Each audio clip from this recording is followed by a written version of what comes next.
Welcome back to yet another video of Bahi Khata by Sonal.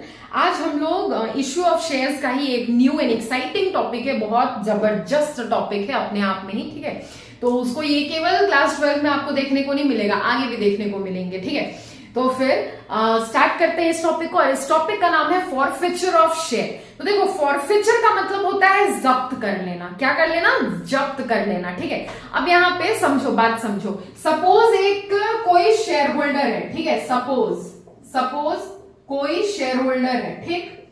1000 shares उसके पास है, ठीक है। 1000 शेयर्स है उसके पास ऑफ ₹10 ईच, ठीक। 1000 शेयर है उस शेयर होल्डर के पास, हमारा भोलू समझ लो। उसके पास कितना है? 1000 शेयर्स है और एक शेयर का दाम है 10 रुपया, ठीक है। अब इसका भी कंपनी ने पैसा मांगा था, एप्लीकेशन पे मांगा था, अलॉटमेंट पे मांगा था, ठीक है। फर्स्ट कॉल का पैसा मांगा था, सेकेंड कॉल का पैसा मांगा था, मतलब इतना इंस्टॉलमेंट्स में कंपनी ने पैसा मांगा था, ठीक है। अब देखो, भोलू क्या करता है? एप्लीकेशन मनी तो पे करता है जो भी कंपनी ने मांगा होगा, अलॉटमेंट मनी पे करता है, लेकिन फर्स्ट कॉल और सेकेंड कॉल मनी किसी रीजन की वजह से नहीं पे कर पाता है, ठीक है। एप्लीकेशन मनी पे करता है, अलॉटमेंट मनी पे करता है, फर्स्ट कॉल का मनी और सेकेंड एंड फाइनल कॉल का मनी नहीं पे कर पाता है, कोई भी रीजन उसका होगा अपना, ठीक है। उससे तो कंपनी को कोई लेना देना नहीं। तो कंपनी क्या करती है कि देखो, कंपनी क्या करती है, अब कंपनी ना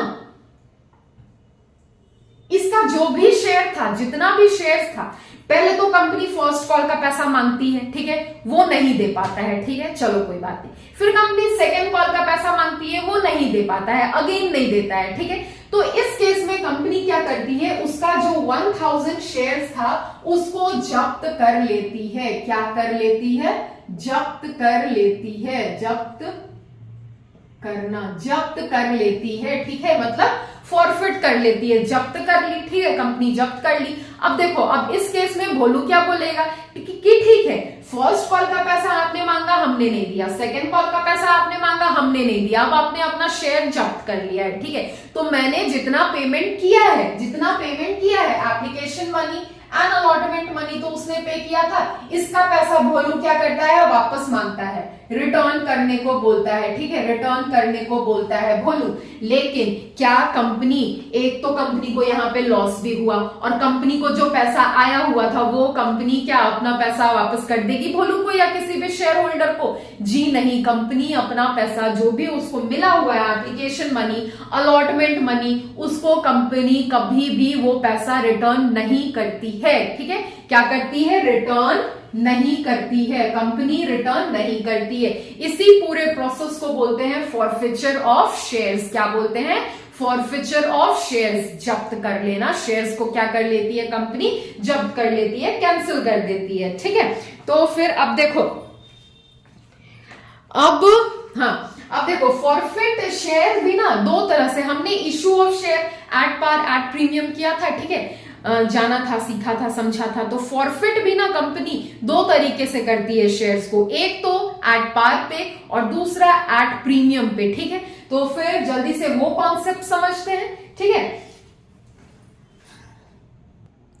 now see, forfeiture of shares, दो तरह से हमने शेयर इशू किया था, एट पार एट प्रीमियम, ठीक है। तो अगर वैसे शेयर फॉरफिचर हुए हैं जो एट पार पे इशू हुए थे, ठीक है, अगर वैसे शेयर फॉरफिट हुए हैं तो फिर उसका क्या जर्नल एंट्री होगा या उसको कैसे ट्रीट करेंगे हम? तो उसका एक ही जर्नल एंट्री होता है, ठीक है। प्रीमियम वाला केस हम पहले इसको कर लेते हैं एट पार, उसके बाद प्रीमियम पे आएंगे, ठीक है। तो एट पार के केस में होगा कि देखो, जर्नल एंट्री पास करेंगे, पहले तो शेयर कैपिटल अकाउंट डेबिट करेंगे हम, ठीक है, शेयर कैपिटल अकाउंट डेबिट करेंगे। उसके बाद जितना पैसा कंपनी, मतलब जितना पैसा नहीं मिला है पब्लिक से, उन सबको डेबिट करेंगे, जिनका मतलब जिस टाइम पे पैसा नहीं मिला। तो अगर अलॉटमेंट का पैसा नहीं मिला तो उसको क्रेडिट करेंगे, फर्स्ट कॉल का पैसा नहीं मिला उसको क्रेडिट करेंगे, सेकेंड एंड फाइनल कॉल का नहीं मिला तो उसको क्रेडिट करेंगे, एंड देन फाइनली क्रेडिट कर देंगे टू शेयर फॉरफिचर अमाउंट, ठीक है, टू शेयर फॉरफिचर अकाउंट। अब देखो, अगर अलॉटमेंट का पैसा मिल चुका होता तो हम अलॉटमेंट को क्रेडिट नहीं करते, केवल फर्स्ट एंड सेकंड कॉल को क्रेडिट करते। बात समझ में आ रही है? पहले शेयर कैपिटल को डेबिट करो, उसके बाद जो जो पैसा हमको नहीं मिला, अलॉटमेंट का नहीं मिला है क्रेडिट कर दो, फर्स्ट कॉल का नहीं मिला है क्रेडिट कर दो, सेकंड एंड फाइनल कॉल का नहीं मिला है क्रेडिट कर दो, और लास्ट में क्रेडिट करो शेयर फॉरफिचर अकाउंट, ठीक है। नाउ देखो, अलॉटमेंट का पैसा अगर मिल चुका होता तो उसको हम नहीं क्रेडिट करते, केवल कॉल्स मनी को क्रेडिट करते, ठीक है। नाउ शेयर कैपिटल में कितना, कौन सा अमाउंट जाएगा? तो इसमें जाएगा नंबर ऑफ शेयर्स फॉरफिटेड, जितना शेयर फॉरफिट हुआ है इनटू कॉल्ड अप अमाउंट या टोटल अमाउंट, ठीक है। वो क्वेश्चन करेंगे तो ज्यादा क्लियर होगा, ठीक है। फिलहाल ये इस चीज को नोट डाउन कर लो। और जितना पैसा मिल चुका है, मतलब अब देखो यहाँ पे अलॉटमेंट से मैंने फॉरफिट किया, ठीक है, एग्जाम्पल में, तो देखो एप्लीकेशन मनी तो मिला होगा, तो उसमें जितना भी पैसा मिला, जितना पैसा मिला उसको फिर बैलेंसिंग यहाँ पे हम क्रेडिट कर देंगे, ठीक है, क्रेडिट कर देंगे। तो एट पार वाले केस में ये एक ही जर्नल एंट्री पास होता है, इसको कॉपी करो। फिर आते हैं हम शेयर्स इशूड एट प्रीमियम पे, जल्दी क्विक। प्रीमियम ऐसे शेयर्स जो प्रीमियम पे इशू हुए हैं वो जब फॉरफिट होंगे, तो मैंने बोला दो तरीका से फॉरफिट होंगे, ठीक है।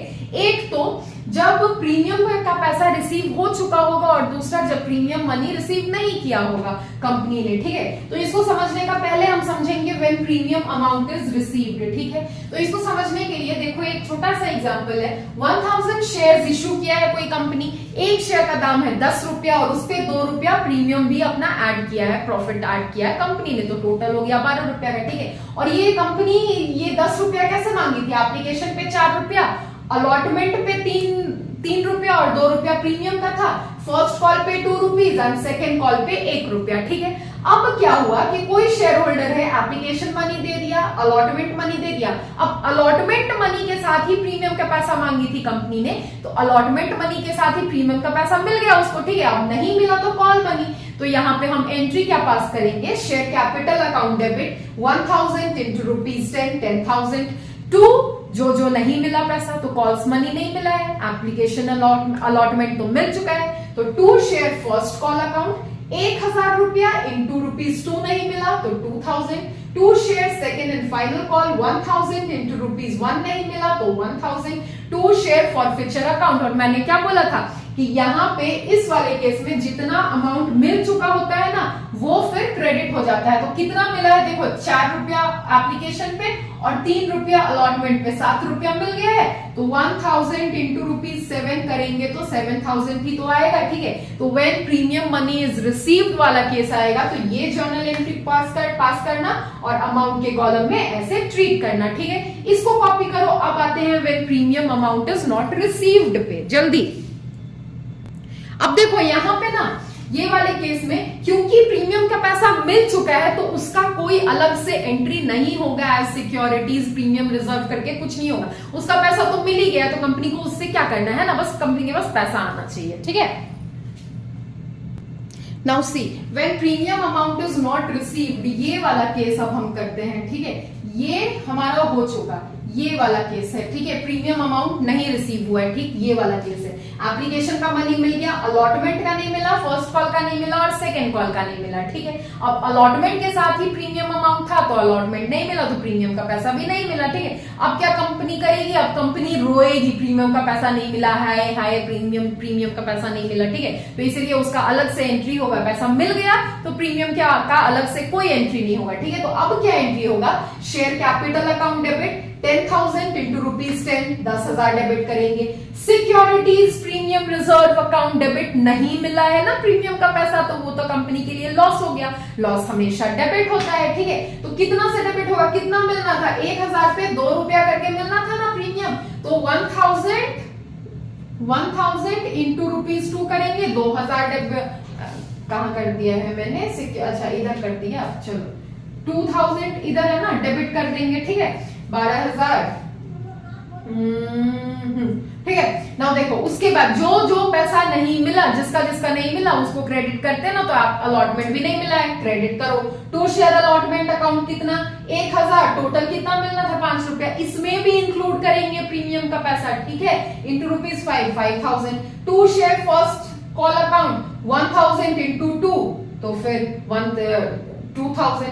2 share second and final call account 1000 into ₹1 1000। और फाइनली जब शेयर फॉरफीचर अकाउंट को क्रेडिट करेंगे हम, तो उसको किस अमाउंट से क्रेडिट करेंगे, या तो आप देख लोगे कि कितना बैलेंस बचा है, ये तरीका भी सही है, ठीक है, कि जितना बैलेंस बचा है उतना ही तो क्रेडिट होगा, ठीक है ना, ये तरीका भी सही है, या फिर ये अमाउंट और जितना आपको पैसा मिल चुका है वो अमाउंट सेम होगा। अब कैसे, तो यहाँ पे देखो बैलेंस कितना बचा 4000 और एप्लीकेशन पे कितना मिला था, तो एप्लीकेशन पे मिला था ना 1000 इंटू 4 मिला था ना, 4000 ही तो मिला था एप्लीकेशन पे, तो वो अमाउंट हमेशा सेम होगा, ठीक है। तो आई होप ये क्लियर होगा, इसको जल्दी से अच्छे से कॉपी करो। फिर मिलते हैं हम नेक्स्ट क्लास में, तब इसको और अच्छे से समझेंगे क्वेश्चन के साथ, तब ज्यादा अच्छे से क्लियर होगा, ठीक है। अभी के लिए फिलहाल के लिए इसको कॉपी करो और फिर मिलते हैं नेक्स्ट क्लास में। तब तक के लिए क्लास 12 में आप नए हो, इधर हम नए हैं, तो साथ मिलकर पढ़ते हैं, सीखते हैं, समझते हैं और एंजॉय करते हैं अपने जर्नी को। चलो बाय।